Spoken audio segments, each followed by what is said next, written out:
You ask Tiger to solve. This deals with linear equations with one unknown. The final result is x equals 17/9. Let's solve it step by step. Simplify the expression. Expand the parentheses. Simplify the arithmetic.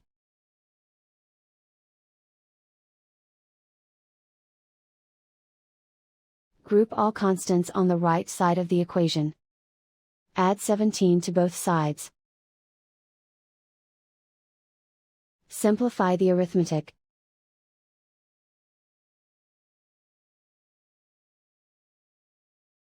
Isolate the x. Divide both sides by 9. Simplify the fraction.